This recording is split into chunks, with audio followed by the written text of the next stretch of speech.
Hi, everyone.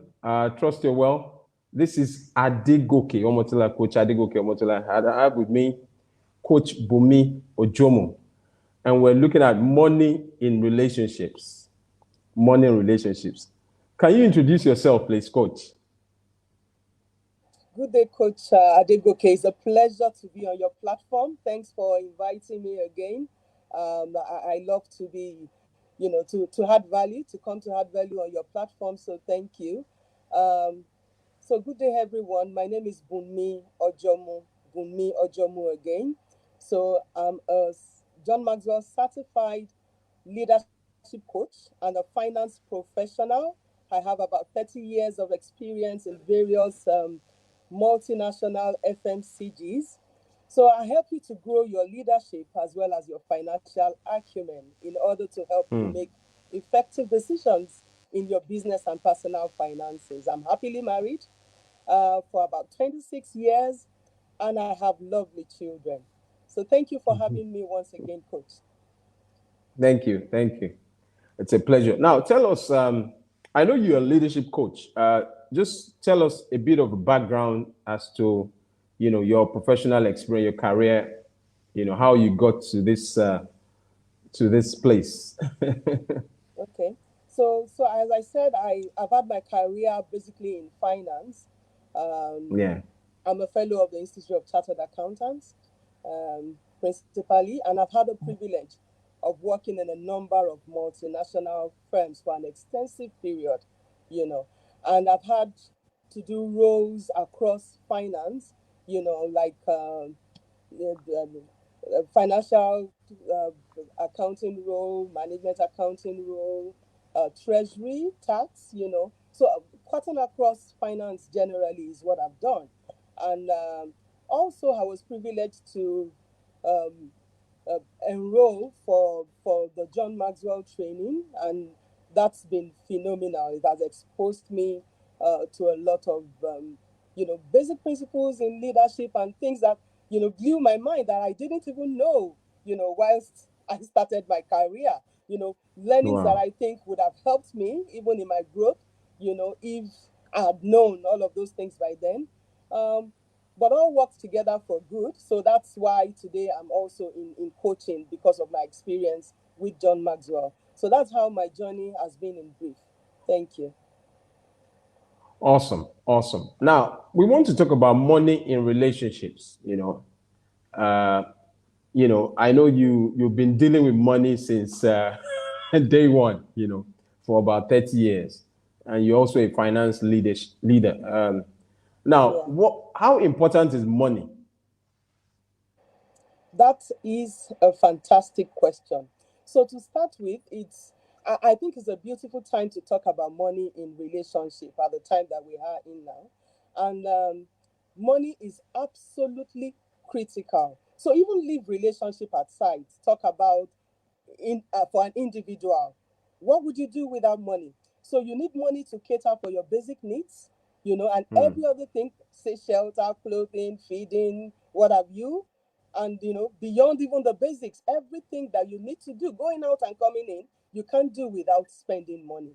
So you can imagine that that becomes compounded, in a marriage relationship because now it's not just about you. Now you have to consider another person and the needs of that other person. So at least you are two to start with. And going forward, of course, when children start coming in, it gets even more complex because now you have to cater for those children. You have brought them into this world. They need feeding, they need all the basic things. As they grow, they don't understand why you can't put food at the table. They don't understand why they can't go to school if you are not able to pay school fees. So it becomes very complex. So money is critical, very critical in a marriage relationship. And that would make things work well if you have the resources to back up the things that you need to do. Okay. Awesome. Awesome. So money is so important in marriage, or Yeah. even, going forward for those that want to get married. Now, what's the implication of not having money in a relationship? I mean, you talked about school fees. I want you just to reemphasize, you know, can it cause a breakup of a marriage or a breakup of a relationship? Hmm. Absolutely. So it becomes really, really tough when there is no money within a marriage relationship, because that means that you are not able to meet up with your responsibilities. Feeding becomes a problem. You are not able to pay the children's school fees. You are probably not even able to afford your rent.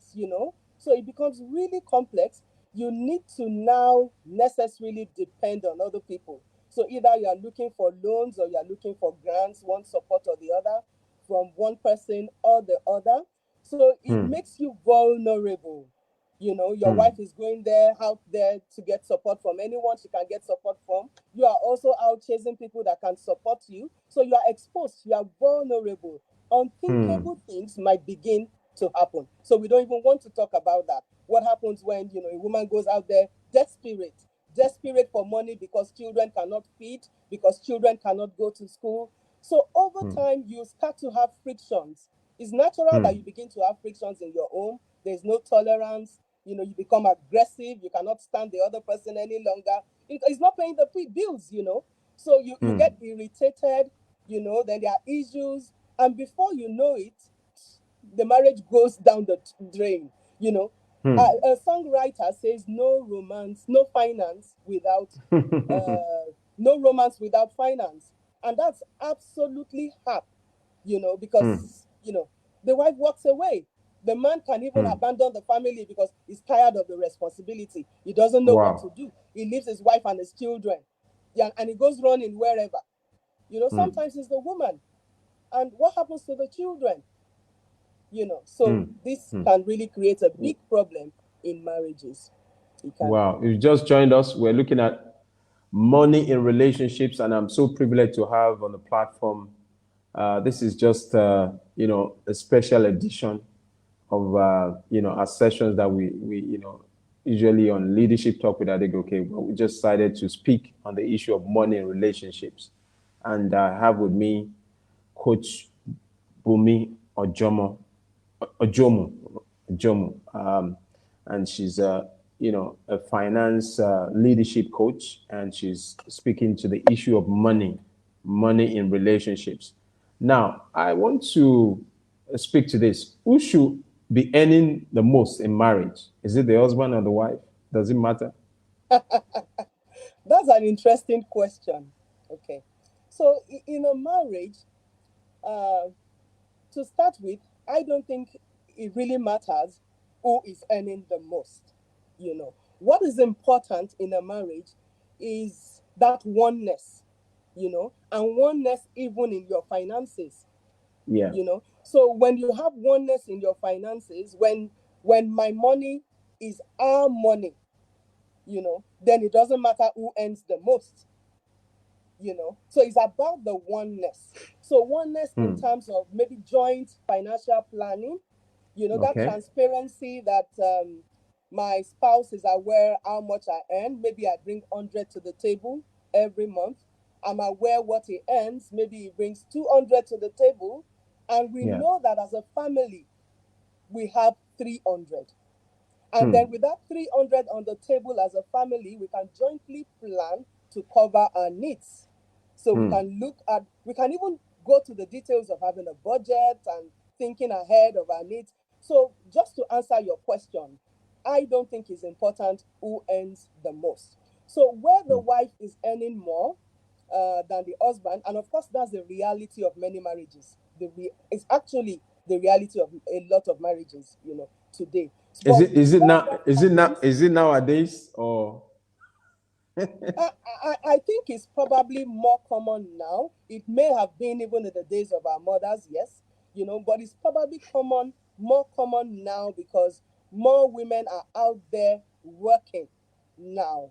Unlike in those days when typically women would stay behind to just focus on the home, to focus on the children. But they are out now in their careers, in their businesses. So the potential for women to earn has kind of stepped up. So you might find situations where the women are earning more than their husbands. But I think what is important in such situations is, yeah. you know, humility from the place of the woman, and Mm. submissions, also from the woman. So if the woman understands that this is our money, and she's not personalizing everything, and she's not rubbing it on the face of the husband, I think the husband will be more comfortable about it. If the woman is Mm. humble and submissive, the husband will be more comfortable about it. What would help also from the husband is if he's not arrogant, because some men are arrogant. They don't even think a woman should earn more. So they Yeah. become, they just have this attitude. They're angry. They're just angry because you are earning more, and they try to frustrate everything you are doing. Some men are like that, and that's absolutely negative. So for the man to be, to throw away that arrogance, to throw away that pride, and to be supportive, to play the supportive role to the wife, Yeah. is critically important. Where that happens, Yeah. you wouldn't feel the difference, that is the woman earning this and the man earning that, if there is that understanding and unity in how they relate with each other. Thank you. Wow. Awesome. Awesome. If you just joined us, speaking alongside Coach Bumi Ojomo, and we're looking at money in relationships. He's dropping a lot of nuggets.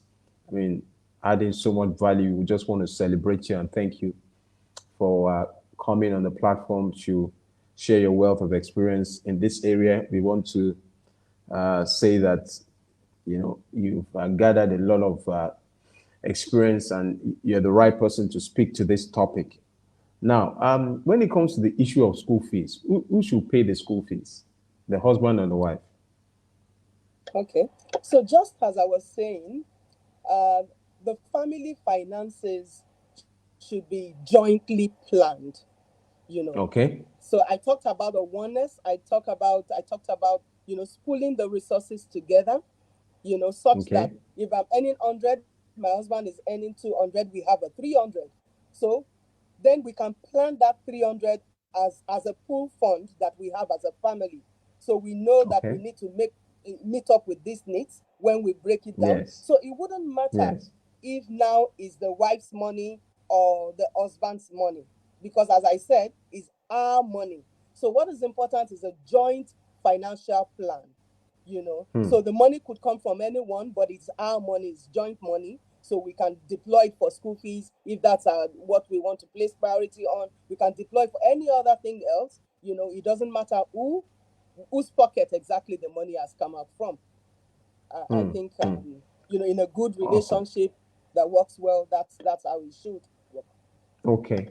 So, how about, I mean, instances where either, the husband or the wife goes ahead to incur debts, without the knowledge of the spouse.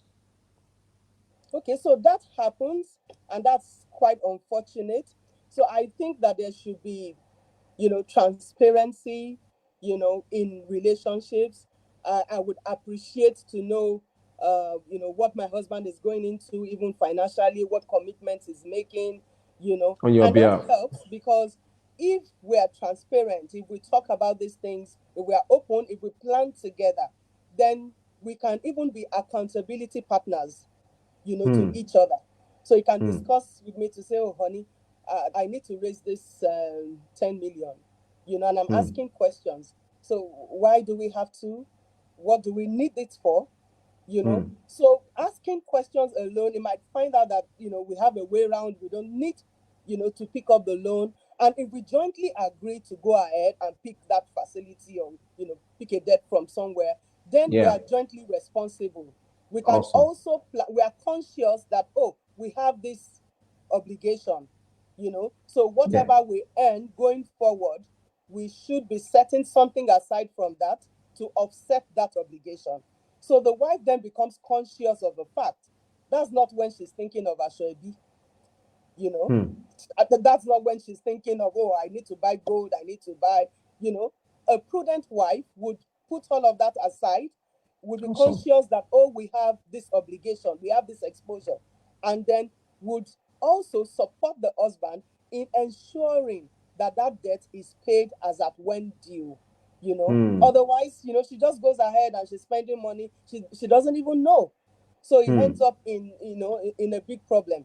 And then it breaks trust. So if I should wake up and suddenly find out that there's a huge debt that my husband is sitting on, how does that make me feel? I'm frustrated, I'm angry, I'm disappointed, and I would be wondering what more secrets does he have? And then I don't feel comfortable in that relationship any longer. So why do we need to make it complex for ourselves? So it's better it should come up front to say, oh, we have this need, and then we jointly take that decision if it's necessary, and we jointly work towards offsetting it. Wow, wow, amazing, amazing. I want to say that we're learning so much from you. Now, the area of budget, is it important in marriage to have a budget? Absolutely, absolutely. So how I think it should work. Okay, so what is a budget to start with? Is a basic financial plan. So you recognize your income, that Yeah. okay, 100 from here, 200 from there, we have 300, and that's the family income. And then you analyze also your expenditure. So you know that Okay. for monthly upkeep in the house, maybe you need 100, because that would feed in electricity, bills, what have you, everything you need to do regularly on a monthly basis. So you provide that 100. So you know that, oh, we Okay. have 200 left. So from this 200, maybe on the monthly basis, you do some support, could be parents, could be, whatever support that you give, you make a Yeah. provision for that. Maybe there's something you set aside on a monthly basis for your children's education. If the children are unborn, maybe you are pulling that fund somewhere and you are saving for the future. So you have your savings for contingency because anything can come up, during the month. You want to set something up aside. And importantly,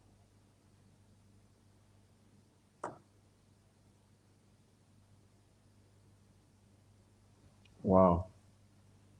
I think a network is yeah. oh, sorry, I think it went up for a minute. Y- So you yeah. should sit together and plan that, how you are going to, disburse, how you need to deploy that income that you are earning. And that's a simple budget. But beyond that budget, you need to jointly agree on your financial goals as a family. So sitting together to say, oh, um, our children, now they are in primary school, soon they'll be going to secondary school. What schools do we have in mind for them to go to?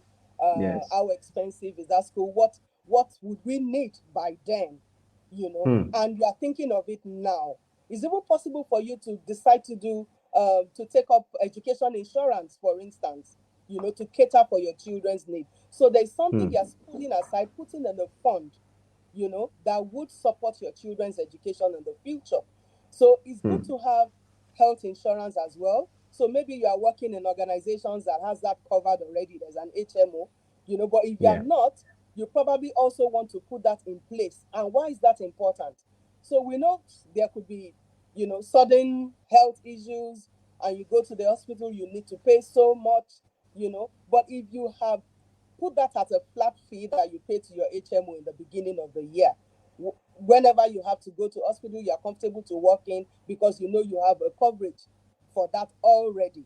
You put that in place for your spouse, also for your children, and it gives you a kind of peace. You are not feeling uncomfortable on your body, and because you are managing funds, you don't want to go to hospital and it gets worse. But because you already have that in place, you are confident to walk in to the hospital, no matter what the bill is, it's already covered. In some occasions, you might need to add, little additional, but it won't be a whooping sum that will swipe you off your feet. So you should jointly agree on such things. You are planning for today, and importantly, you are planning for the future. So it's possible as a young couple, you got married, you are in a small rented apartment. You need to start to think even that early. What are your plans for accommodation into the future? Okay. Will you need to start planning now to have your own accommodation? The kind of jobs you are doing, are you able to jointly agree and take a mortgage that you will be offsetting on a monthly basis from your salary? Or if that is not possible, are you able to save some money that you can buy a plot of land somewhere? You'll be surprised if you bought a plot of land today for say 3 million. maybe 10 years down the line, the same plot of land might be going for 30 million. So that's an investment, and that would secure you in the future. So it might be, okay, so if you are not going to pick a mortgage, it might be that you have a phased plan to build something of your own. So this year you decided as a target that we are going to buy a plot of land somewhere. And yes, you were able to do it because you already planned to do it. So you are able to accomplish that. Maybe you plan that in another 2 years, we should be able to at least raise it to foundation, at least take it to decking. Before you know it, if you are putting your Yeah, I think your network is freezed a bit. Yeah, yeah. This has been a very powerful session. Yeah, with uh with our guests. that's the essence of having a budget and having a financial Yeah, plan, a bigger yeah. financial plan that goes beyond 1 year, but sees into the future in terms of your children's education, in terms of your housing, and all critical areas where you need to plan. That's how you'll be able to balance properly as a family if you are doing that together. Wow, wow, wow. Well done, coach. This is very impressive. You are reading out so much content and nuggets. We want to celebrate you Thank for you, being on Coach. the platform, looking at money in relationships.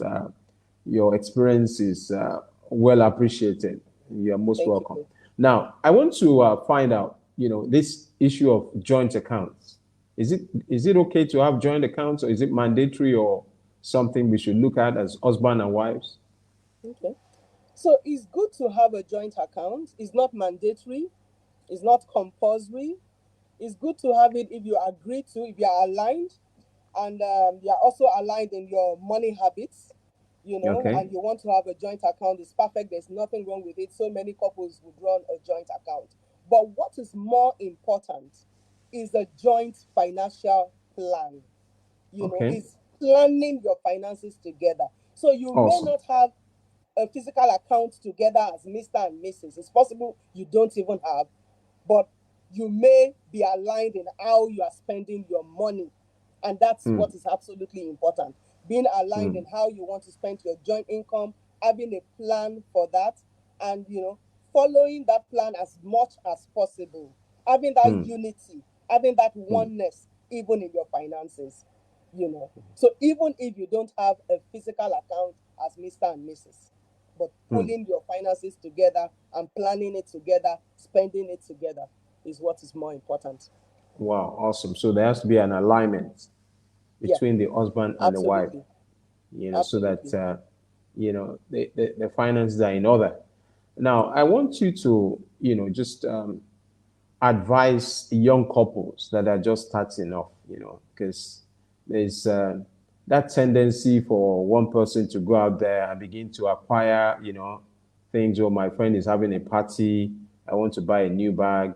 The husband wants to buy a new shoe. Wants to go out with the boys and hang out. What would you say to a young couple that is just starting off? Unfortunately, that is very common. So as we start out as young couples, most people are not, you know, um, prudent financially. They are not even conscious of their future financial needs and the importance, you know, to cautiously, very intentionally plan for that future. Plan for your family intentionally. So a lot of us throw caution to the winds. We're out there spending every day, assuming that we will keep earning what we are earning or even increase in income perpetually, and we spend recklessly.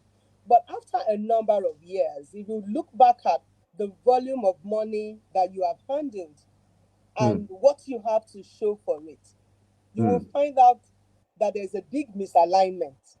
You probably would have not much to show for what you have earned because you haven't planned it consciously.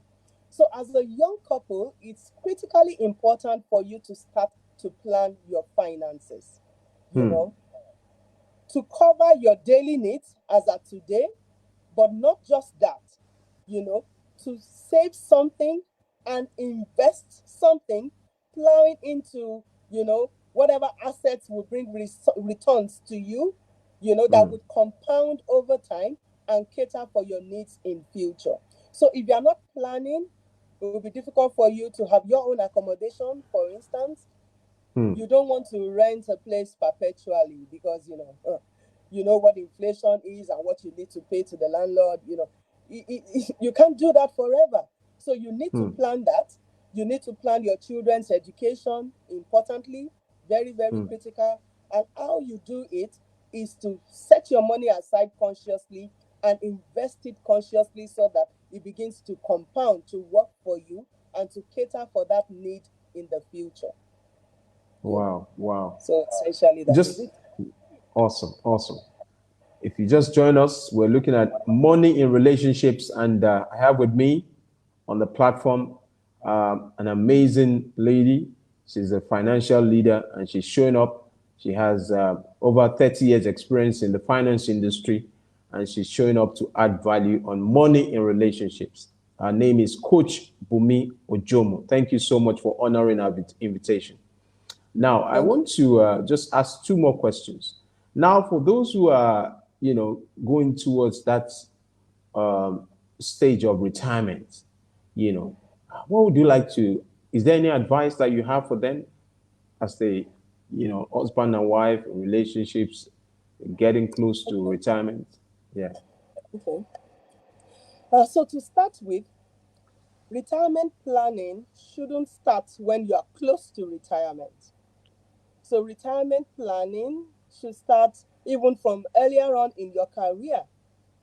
So if you are in a structured company, there would be you would have elected your own pension fund administrator, and some amount will be set aside from your salaries into that pool for the future. So that's a basic plan that you can have for your retirement. And above that, the other things you would have is your own layer of investments. And of course, that would depend on how you started. How, it depends on if you were planning that from the beginning and you are actually consciously setting something aside to pull into investments that you would require in the future. So if you've done nothing, if you've invested nothing, of course, at the time that you retire, you wouldn't have anything. The income stops suddenly and you have nothing to fall back on.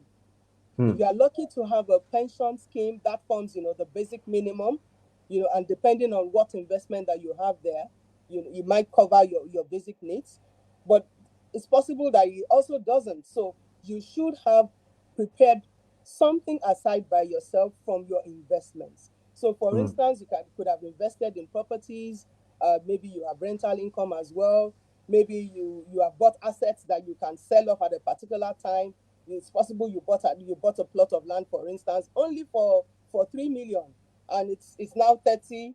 You bought something for 5 million. It's now 90 million, depending on where you bought the land, depending on the location. So it's possible you have investment in shares. You have all sorts. There are different kind of investments that you can have, and the earlier you start to plow in your funds into such investments, the better, because it would compound over time, until it's time for your retirement.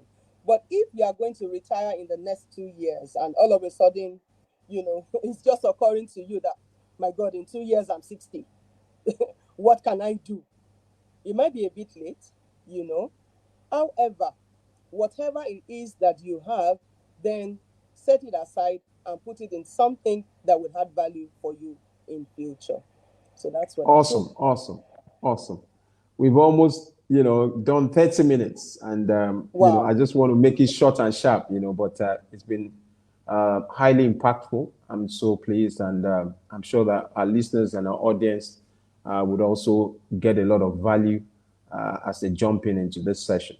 Watch the replay, and please make sure you share this podcast, and let it go around to as many people as possible, because money is so important in relationships.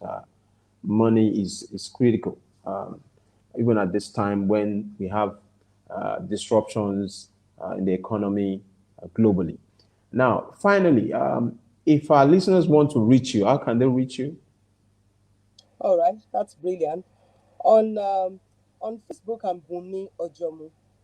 And Okay. on Instagram, I'm Coach Bumi. Okay. Okay. Okay. Awesome. So how about your YouTube channel? Can we or is it active, or for now we should just hold on a bit? Okay, so it's a new YouTube channel with Coach Bumi. Okay. Coach Bumi. You Awesome. can watch out to begin to see activities there going forward. Okay, awesome, awesome. So you've listened to the lady, the amazing financial leader, and she's spoken so well. She's touched on so many areas on money in relationships, and she's bringing to bear 30 years of experience in the financial sector. And we just want to salute you, Coach Bumi Ojomu, for coming on the platform to speak to this very, very important subject matter, money in relationships. The So, pleasure is same mine, time, Adegoke. Thanks for having me, and thanks for having thank, value always on your thank you so podcast. much. Thank you so much. Thank you. Thank you. So I want to say to everyone, thank you for tuning in as always on the same time next time. Have a great day. Thank you. Thanks. Thank you very Yeah. much. Yeah.